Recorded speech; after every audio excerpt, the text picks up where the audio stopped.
La pucha.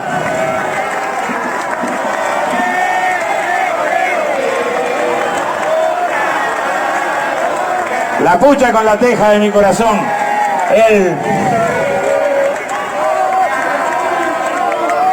Es casi imposible andar por estas calles y no recordar, no volver a pasar por la memoria al gallego Antonio Iglesias, militante de toda la vida y de tantas causas, al Pistola Marciscano, que enseñaba con la piel una prédica de solidaridad del barrio, de explicar haciendo que el dolor de los gurises que pasaban mal era el propio, al Club Arbolito que está acá a la vuelta y que tiene tanta historia, al sindicato de ANCAP, al sindicato del vidrio, a la Aurora, a las luchas obreras, transpiraron esa ética, que empezaron a fundar desde el pie la esperanza de un mañana. Imaginémonos que en esos momentos de trabajosa construcción social y política, del movimiento obrero, de las luchas estudiantiles, de la cultura, a mí me emociona cómo vamos a cerrar hoy, porque muchas veces uno encuentra determinada arrogancia que adjudica a los partidos todo, y hay veces que la conciencia social brota de un poema, de una copla.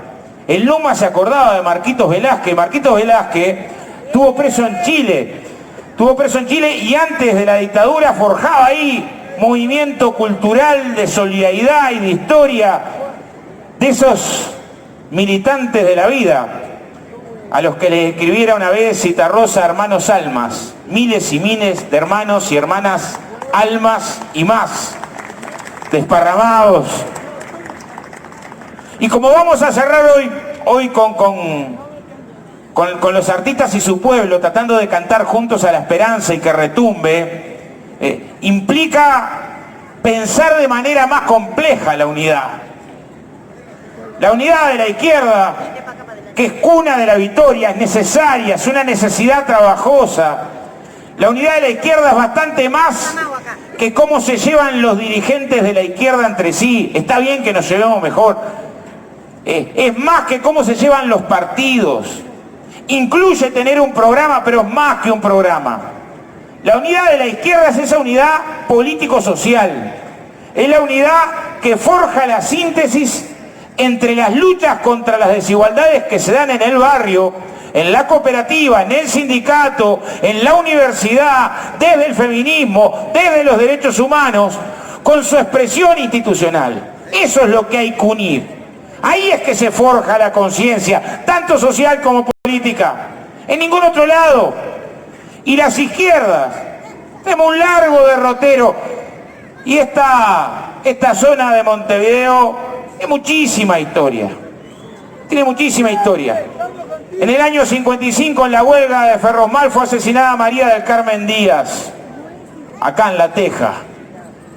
Y hay veces, y este es un momento para reivindicar, para proteger, para porfiar con la memoria, que nos olvidamos y no nos podemos olvidar que las bestias, esas que durante 12 años transformaron al Uruguay en un campo de concentración, que aplicaron un plan de exterminio sobre nuestros compañeros y compañeras, no nacieron de un día para otro de manera espontánea.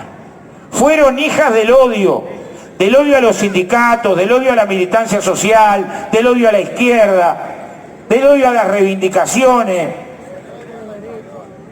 A fines de la década del 50 enterramos los primeros mártires de la industria frigorífica y en medio de esas luchas en solidaridad con los trabajadores de la industria frigorífica es que se templa y se forja un dato que es único en toda América Latina o en casi toda América Latina, pero orgullo, que las trabajadoras y los trabajadores del Uruguay se encuentran en una sola herramienta sindical, y la unidad nació de los pies de las luchas obreras y estudiantiles, de esa consigna que marcó época en el 58, confluyendo las reivindicaciones sindicales con la lucha por la autonomía y el cogobierno.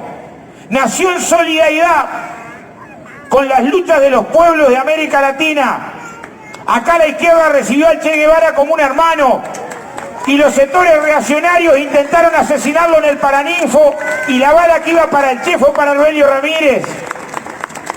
Acá expresamos solidaridad con los pueblos agredidos, con la Guatemala de Arbén, con República Dominicana, con el Brasil en el momento del golpe. Por lo tanto, esta es una tribuna que, independientemente de la campaña electoral, es una tribuna para manifestar solidaridad con la lucha del pueblo ecuatoriano en las calles. Es una tribuna para manifestar solidaridad con el movimiento estudiantil chileno brutalmente reprimido. Es una tribuna para reclamar por nuestro compañero Lula da Silva, preso injustamente en Brasil. Y es una tribuna para defender que América Latina tiene que estar libre de intervención militar norteamericana, porque así no se resuelve nada. Es una tribuna de solidaridad porque honramos una historia de la izquierda que siempre tuvo en la piel el internacionalismo. Sentimos orgullo por los compañeros que fueron a pelear por la República Española masacrada por el fascismo. Sentimos orgullo por el meme Altezor regando su sangre por las revoluciones en América Latina. Sentimos orgullo por los que fueron a ayudar a la alfabetización de la Cuba recién llegada a la revolución. Orgullo, orgullo. Nuestra perspectiva es ancha. Ser de izquierda, compañeros y compañeras. Y en esta batalla política contra el bloque conservador tenemos que significarlo todo. Atender las provocaciones. Claro, hoy el sector Cabildo Abierto decidió alquilar autos que salieron a pasar la música de la banda militar, pasaban la dictadura cuando los comunicados. Una provocación premeditada, pero a las provocaciones le vamos a responder en las urnas, le vamos a responder el domingo que viene.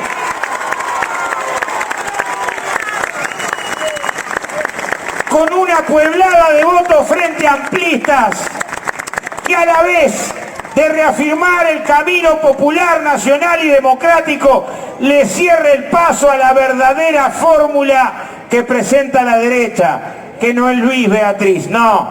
La fórmula de la derecha no es Luis Beatriz, es la calle Manini, es el viejo herrerismo junto con Manini. Las vueltas que da la historia. Hace 100 años el primer fascismo tuvo que enfrentar una coalición conservadora del herrerismo con el otro Manini, porque hay apellidos que nos acompañan desde que somos Estado-Nación. En este caso, lo más maravilloso, lo más apasionante de este proceso político electoral es que los circuitos de la historia nunca vienen predeterminados, no se abren ni se cierran por sí mismos.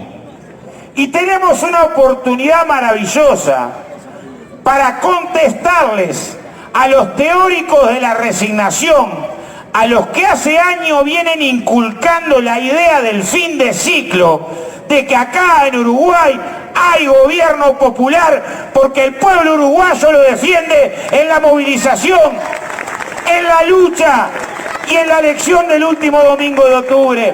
Ser de izquierda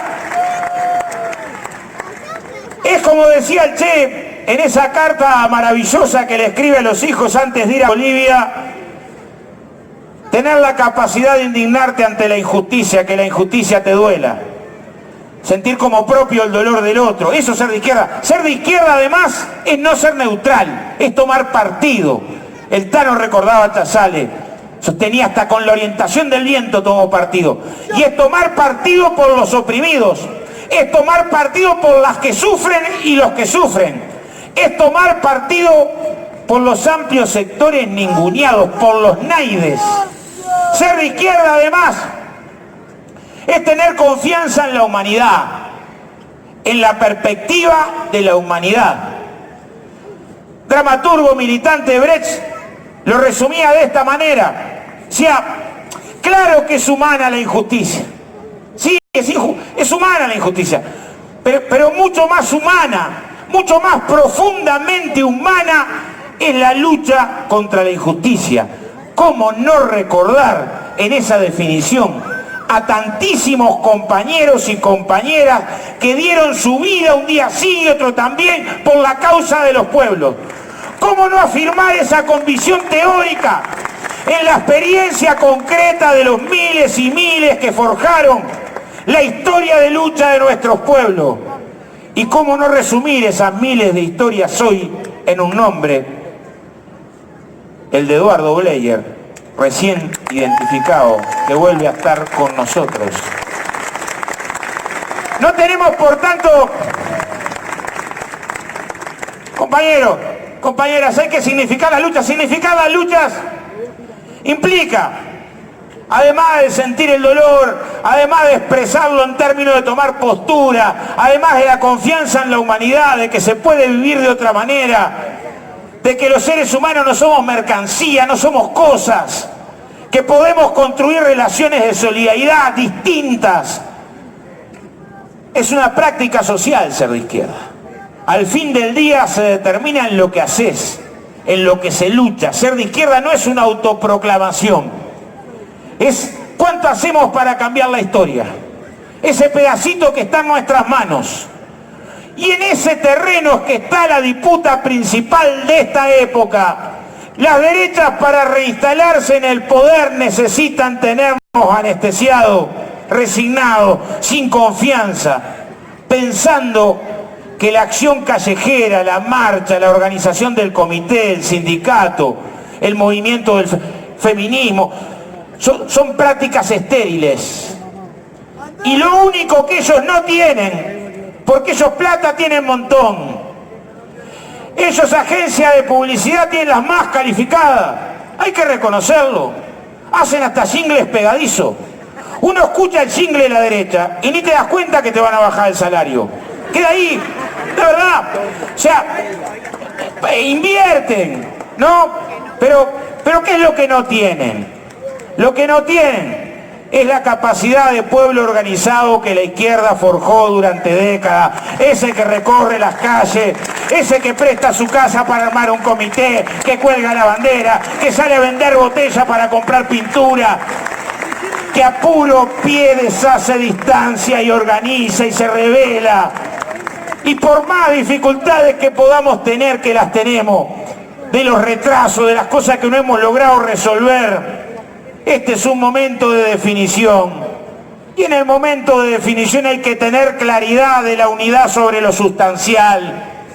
Y lo sustancial es que el Frente Amplio, sin ser una fuerza política perfecta, y los gobiernos del Frente Amplio, sin ser perfectos, no hay duda que son gobiernos populares. Los gobiernos nacieron de las luchas obreras, tienen esa historia, ese ADN. No hubiera gobierno del Frente Amplio si antes no hubiera habido resistencia a la dictadura, si antes no hubiera habido resistencia al neoliberalismo, si antes no hubiéramos defendido las empresas públicas como patrimonio nacional, si antes no hubiéramos ido a las luchas por el presupuesto educativo, en la defensa de los salarios, si no hubiéramos bancado como bancamos la crisis del 2002, con enormes dificultades económicas, sí, con dolores, pero juntos, organizándonos para repartir lo poco que teníamos y sintiendo el dolor del gurí del hermano que estaba al lado y del vecino como propio. No nos lograron quebrar del todo por eso. Y los gobiernos del Frente son hijos de esa construcción social y política trabajosa. Y hoy tenemos que pasar balance. Y en el balance, compañeros y compañeras, se multiplicó por 5 la cantidad de trabajadoras domésticas formalizadas. Por primera vez en la historia tienen derecho a la negociación colectiva. Eso no nació dentro de un repollo. El primer fascismo, y en medio de luchas sociales también, porque nunca todo viene de la institucionalidad. Nunca todo se resuelve solo en la institucionalidad. primer vallismo, hace más de 100 años, en 1915, estableció que Uruguay era de los primeros países del mundo que establecía las 8 horas, de los primeros del mundo. Y como reacción, ya había una gremial rural muy potente, la Asociación Rural, se funda otra, la Federación Rural, para frenar las transformaciones del vallismo. Y lograron que la ley de 8 horas nunca se reconociera en el medio rural. Y lograron que en el año 43, cuando se instalan los consejos de salario, nunca llegaran al trabajador rural. Y si el peón rural hoy tiene negociación colectiva y libertades sindicales, es gracias a la lucha del pueblo que conquistó el gobierno del Frente Amplio. Porque el gobierno nace de ahí, de esas luchas populares. El Uruguay es más democrático que lo que era, sin duda. Porque es más democrático un país que tiene la universidad desparramada por el interior. Es más democrático un país en el que las mujeres pobres no tienen que hacerse abortos clandestinos.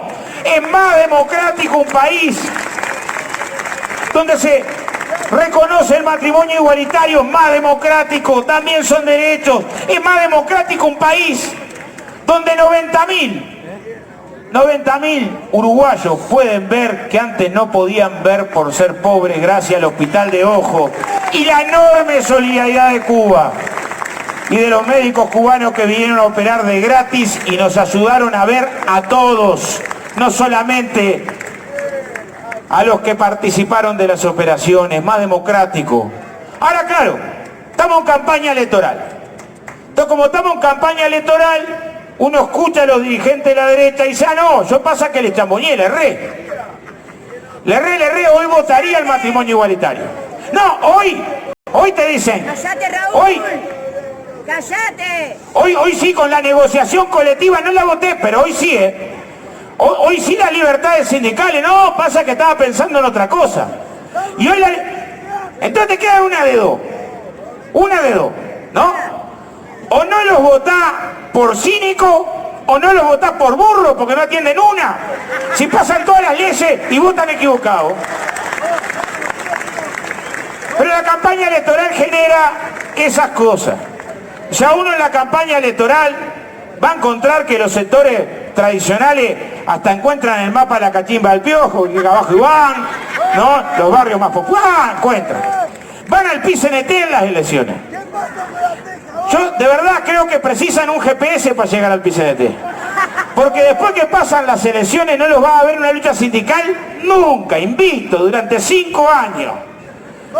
Por eso es importante pensar la política por encima del jingle, de la campaña, de las promesas, y tratar de ir a lo sustantivo. Y en lo sustantivo, el bloque conservador, o sea, la oposición que tenemos hoy, no es igual a la del año 2014, es bastante peor. Es bastante peor. Uno ve y apareció Sanguinetti de nuevo, que es el mismo Sanguinetti que era ministro de Bordaberry antes de la dictadura. Yo ni quiero imaginar la edad de Sanguinetti, me apareció de vuelta Sanguinetti. Apareció un partido militar, con tutti un partido militar, un partido militar bien reaccionario. O sea, el acto de audacia de Manini Río fue decir que la justicia estaba encarnizada con criminales de lesa humanidad como Gabazo y Silveira. No podemos olvidar contra qué cosa estamos peleando. Contra eso estamos peleando, no otra configuración. El herrerismo que ahora tuvo a Sartori y el Partido Nacional que día a día nos ofrece cosas increíbles. O sea, uno repasa el debate parlamentario cuando se votó el matrimonio igualitario y había un senador que se rasgaba la vestidura. Decía, no, esto es contra la familia, las buenas costumbres, las mejores tradiciones. Moreira, el de Colonia. O sea, cuánta hipocresía, ¿no? Cuánta hipocresía amontonada. Y como faltan poco para las elecciones, parece que el Partido Nacional lo va a tirar para afuera. Que aproveche. y agarre a Delgado, que era colono sin trabajar la tierra, que agarre a Blas, que defraudó la DGI, que agarre a Bascú, que se compraba combustible al mismo. Ya que hay franquicia y tribunal de ética, bueno, aprovechen que hay una flota, un lote.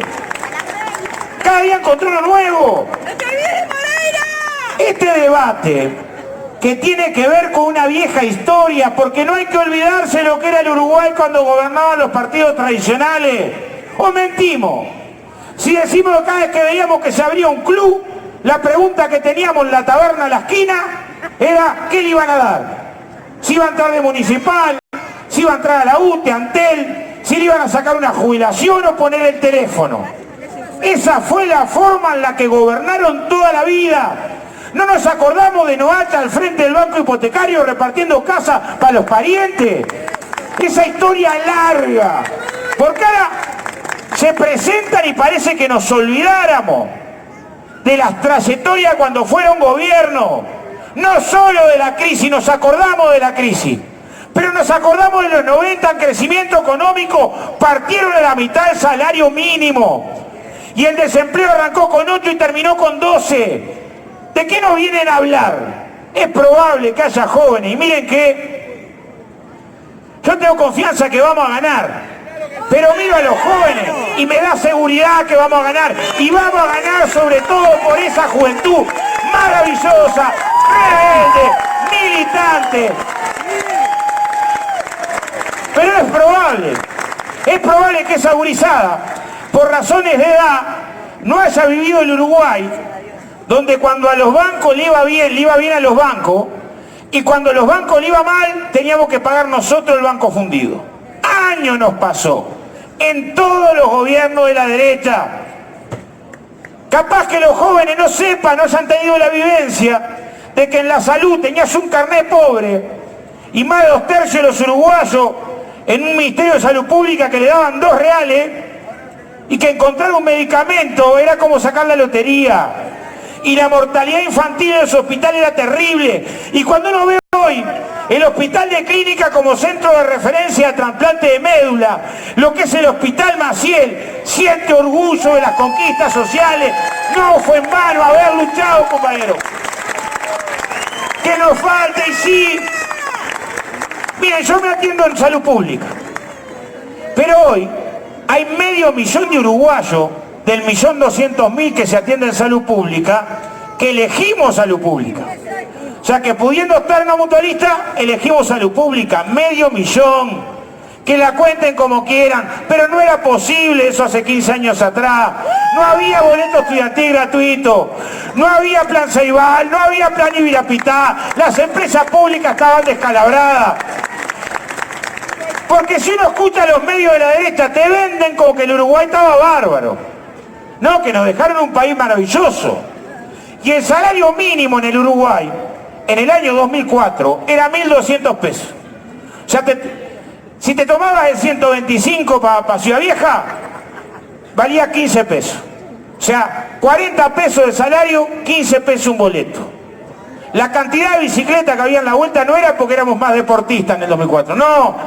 Tenía que ver con que era imposible.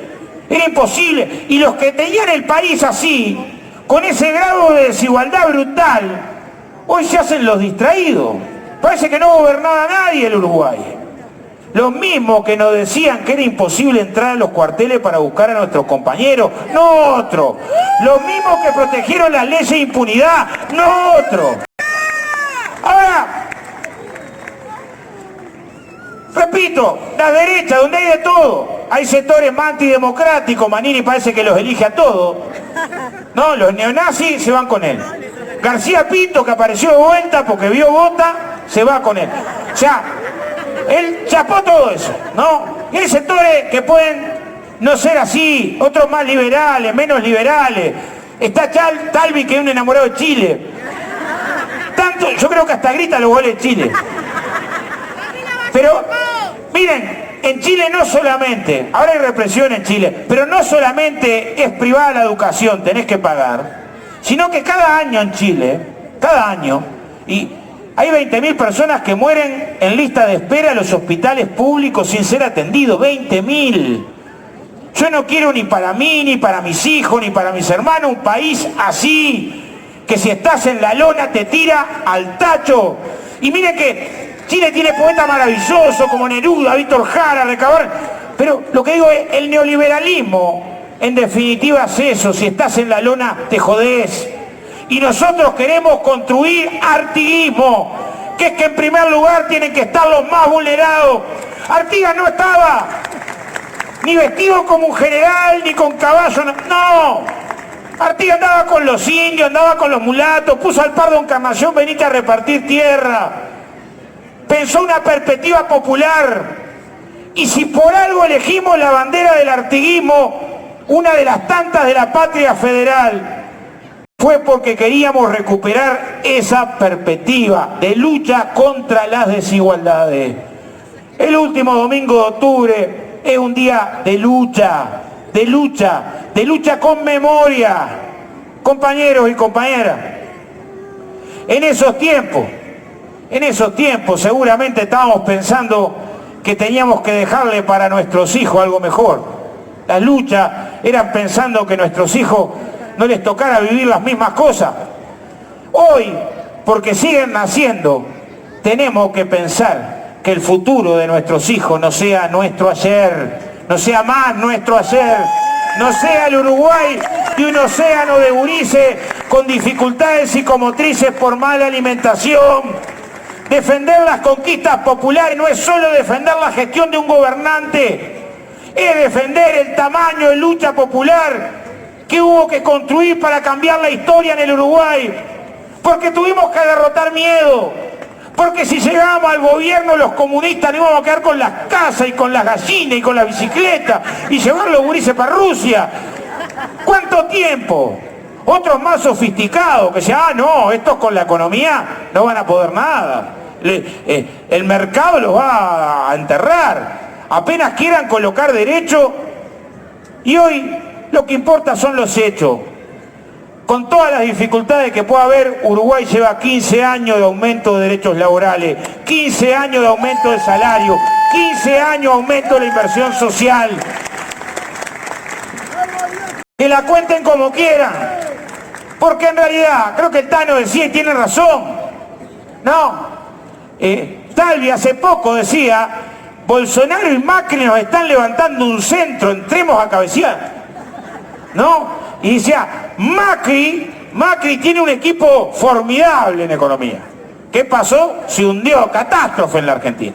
Entonces después dijo, no, tenemos que hacer como hace Paraguay, que no le cobre impuestos a los empresarios. Pues ellos son una especie de abogados y los grandes empresarios. Siempre coinciden ahí. ¿Qué pasó con Paraguay? En recesión. Fue para Chile. Siempre te queda Chile. ¿Qué pasa en Chile? Medidas prontas de seguridad. Espero que no pronostique más, tal vez, porque se aseca un océano, tiene esa característica. Pero enfrentamos una derecha que tiene esta condición, está forjando una alianza conservadora.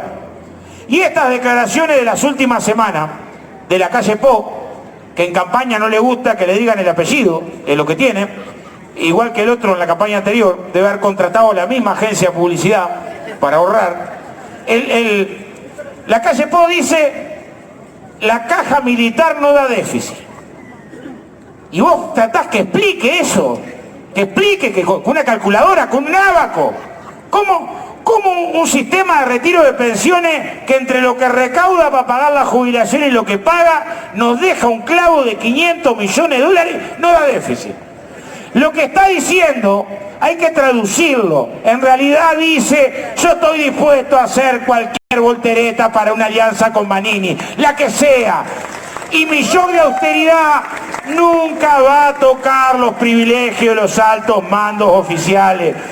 Ese es el centro. Y en realidad es un centro coherente. Porque ahora capaz que dice que no sabía, pero cuando se votó la reforma de la caja militar, una reforma todavía tímida, su mano, como siempre, contra el piso. Y cuando se votó la modificación de la Carta Orgánica para reducir la cantidad de coroneles en el Uruguay, entre otras, o sea, Uruguay teníamos 200 coroneles. Un coronel está al frente de un regimiento. Un regimiento son 2 batallones, 4 compañías, 600 efectivos. 200 coroneles para una tropa de 120.000. O sea, teníamos una cantidad de coroneles como para la guerra de las galaxias. Sobraba. Se fue una reducción y los mismos que nos están diciendo show de austeridad, recorte, ninguno levantó la mano. No podemos ir con tanto cinismo. Son los mismos que hacen las chanchadas que hacen en las intendencias, con contratos a dedo, con medidas clientelares, con cargos de confianza. Son los mismos.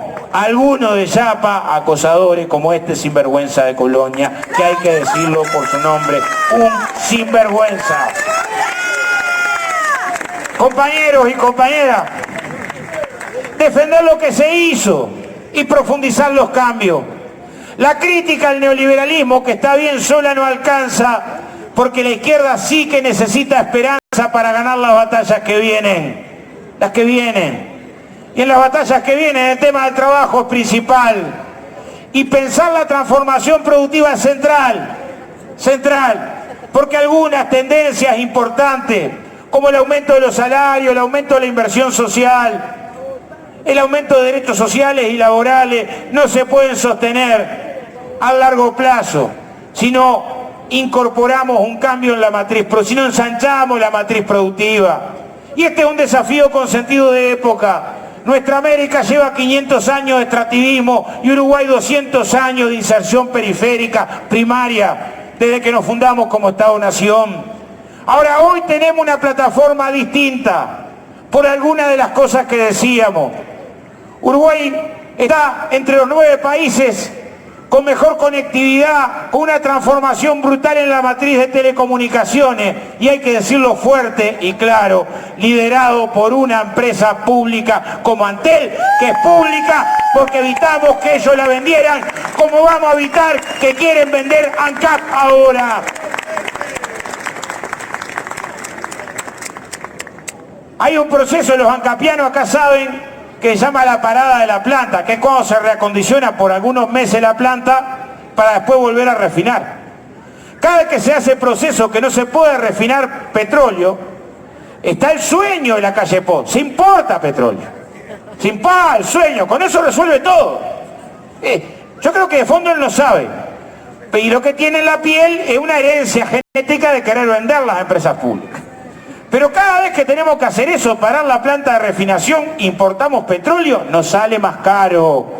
Nos sale más caro, hay que sacarse con peine fino, no solo desde el ángulo de la defensa de la soberanía, sino que nos están vendiendo gato con liebre, pasando gato por liebre, en eso de que no, vamos a resolver la matriz energética, importemos, privaticemos, lo que es la genética. Ahí sí que la fruta no cae lejos del árbol. O sea, la calle Herrera no precisa prueba de ADN, es él. Lo mira, este gurí, contra los sindicatos, contra el salario, quiere privatizar. Le debe inflar el pecho ruso. Ahora, así como no le dejamos privatizar las empresas públicas al padre que se saque con peine fino, no vamos a abrir paso a que quieran vender nuestro patrimonio al bajo precio de la necesidad, porque acá hay un movimiento artiguista de verdad, que se construyó con mucha lucha durante muchas décadas, que tiene historia y memoria. Pero precisamos la transformación productiva. Tenemos un cambio en la matriz energética en el Uruguay tremendo, importante. Hoy duplicamos la cantidad de egresados universitarios y triplicamos la cantidad de posgrados, porque empezamos a reconocerle a la educación un presupuesto digno y todavía nos falta. Pero no estamos igual. Antes entraban 800 gurises a la universidad en el interior y hoy entran 4.000. Porque pasamos 19 a 80 carreras terciarias en la UTU. INEFON tiene más potencia. Entonces queremos discutir, porque el sistema financiero que estaba quebrado, hoy es un sistema potente. Queremos discutir que las inversiones que vengan sean las que elijan al Uruguay por su infraestructura, por su matriz energética, por la política de compra del Estado, por tener relaciones laborales maduras, por tener trabajadores y trabajadoras altamente especializados. Pero no queremos el camino para Uruguay del Paraguay de andar ofreciendo mano de obra barata y sin aporte y el pueblo en la miseria. No va a ser ese el proyecto y vamos a enfrentarlo con un proyecto popular, nacional y democrático que no es otro que el del Frente Amplio, construido con la sociedad. Compañeros y compañeras, el programa del Frente nos desafía no solamente en términos económicos, sino en términos culturales, porque habla de incrementar la inversión social en la infancia, habla de atender de manera transversal la discapacidad, y de pasada me pidió el papá un saludo al Jonita que nos acompaña en todos los actos ahí y es tremendo crack. Él habla de ampliar el sistema de becas en secundaria para luchar y garantizar que ningún gurí tenga que abandonar la educación por motivos económicos, por tener que salir de la changa, por cuidar a los hermanos, y está bien, está bien. El programa del Frente Amplio además nos plantea un desafío estructural inmenso. Es el programa más avanzado en materia de vivienda, no solo por la plata que es principal. Dice con mucha claridad duplicar la inversión en vivienda, sino además porque plantea que el plan de vivienda por venir, las cooperativas nuevas, tienen que hacerse todas en zona céntrica y con servicio para ir en dirección de quebrar la segregación territorial. Y esto es principal. Queremos vivir sin miedo, hay que quebrar la segregación territorial, no el mamarracho de reforma de la Rañaga, que redactó Moreira, hay que tenerlo claro, el mismo que hizo delito, no sé. Espero que la justicia opere. Es muy grave en un país donde tenemos decenas de miles de denuncias de violencia de género, un intendente con esas manifestaciones de acoso gravísimo, te tiene que arder la piel. Miren, compañeros y compañeras, el programa de vivienda además dice que hay que enfrentar el sector inmobiliario regulando mercado de alquileres. Y puede haber casos que nos digan, bueno, pero enfrentar el sector inmobiliario puede generar enfrentamiento. Y sí, la política a veces elegir enfrentamiento. Si no hubiéramos tenido el coraje de enfrentar a la asociación rural, estaríamos esperando hasta ahora por las 8 horas para los rurales. Si no hubiéramos tenido el coraje de enfrentar a los oftalmólogos que rechazaban la posibilidad del hospital de ojos, estaríamos esperando hasta ahora. Si no hubiéramos tenido el coraje de enfrentar a los sectores pro vida, seguiría siendo el Uruguay un país donde la mujer pobre tendría que hacerse abortos clandestinos. Entonces, luchar por el derecho a la vivienda implica enfrentar intereses económicos poderosos, pero también la vida es lucha. En todo caso, como decía Carolina, busquemos a los artesanos de lo posible, construyamos el tamaño de pueblo que precisamos de este lado, porque no solo se van a resolver los problemas en las elecciones, sino seguir andando, teniendo sueños, teniendo utopía. Compañeros, este acto de cierre además tiene para mí en particular reivindicar que en las distintas listas que nos acompañan al Senado y en particular en la 1001, no solamente está expresado en el pensamiento esa intención de representar las luchas de nuestro pueblo. El diario El País se horroriza. Yo cuando me dicen el país un desastre, quiero decir que están pensando en el diario. Pero el diario El País se horroriza y dice, ¡ah! Militantes sindicales en las listas. Bueno, si quieren ver una lista con una cantidad enorme de militantes sindicales, con muchísimo orgullo, y nos golpeamos el pecho, la nuestra, llenita de luchadores. Está el secretario general de la central, la vicepresidenta, la secretaria de organización, el compañero de propaganda, compañero de los frigoríficos, de los gremios rurales, de las domésticas. Y ¿saben qué? Nos da orgullo, orgullo. Ellos en su lista en general están llenos de empresarios, aristócratas, apellidos de 5. Está bien, nosotros jugamos acá, pero no solo. ¿Saben qué? Para mí es una enorme alegría que militantes feministas como Liliana Brasica, como Carmen Beramendi, pioneras en esos movimientos, nos acompañen en esta quijotada. Y me gustaría festejar el domingo que viene. Lo principal es que le digamos no a la reforma, que Graciela y Daniel encabecen Pero qué bueno que estas compañeras ingresen al Parlamento, al Senado, a hacer oír las voces que tantas veces están ocultadas. Si alguna vez pusimos al Vasco Lazárraga en la década del 20, que iba de mameluco y no se le juntaban al lado. Si pusimos a Julia Arévalo en el Senado, primera mujer trabajadora senadora de América Latina. ¿Cómo no vamos a estar orgullosos de representar esos intereses? Miren,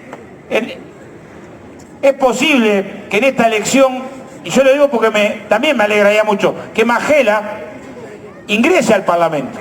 Que una compañera joven, militante sindical, trabajadora, militante de la Comisión de Discapacidad y además una persona sorda. Y está bien que si decimos que hay violación de derechos humanos a las colectividades de discapacidad, que no podemos abordarlo desde la lástima, que hay que abordarlo de los derechos. ¿Cómo se va a arreglar el Parlamento? No sé, que ponga intérprete. Será un problema para después. Pero qué bueno que se empiecen a encontrar esas voces. Y también, qué bueno, compañeros y compañeras, que miremos la lista y estén compañeros de la cultura, como Raquel Diana, como Eduardo Larbanois, como Pepe Vázquez, como el Flaco de Nevi. Y también miremos, y estén familiares,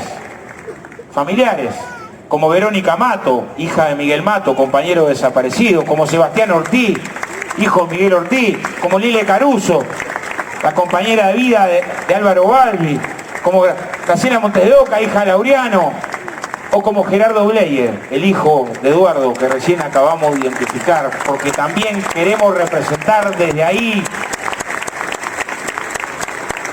Decía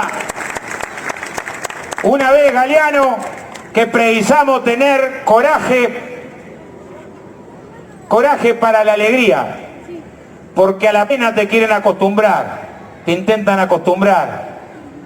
Y la izquierda, de acá en La Teja, también estamos ensayando un grito de rebeldía, porque a cualquiera le puede doler una injusticia, pero las injusticias duelen doble cuando se sabe que se pueden revertir. Yo vengo de un gremio que muchas veces le tocó el dolor de tener que enterrar a un compañero de trabajo que muere víctima de un siniestro, pero cuando sabes que es evitable, duele doble. En este lugar, donde por primera vez festejamos en el 89 que llegamos al gobierno departamental en una noche maravillosa, vamos a hacer el otro anuncio. El anuncio de esa admirable alarma. El pueblo uruguayo, verdadero protagonista de las luchas, verdadero protagonista de la esperanza, verdadero protagonista de los cambios, va a salir a conquistar la victoria popular. El Uruguay no retrocede. Y esa noche de octubre, en todas las plazas, se tienen que escuchar el canto, los tambores, la poesía, levantar bien alto las banderas de lucha de nuestro pueblo, que se sepa en América Latina, que lo sepan los compañeros que luchan contra Bolsonaro en Brasil, que lo sepa el movimiento campesino. Arriba, compañeros, hasta la victoria siempre. ¡Salud!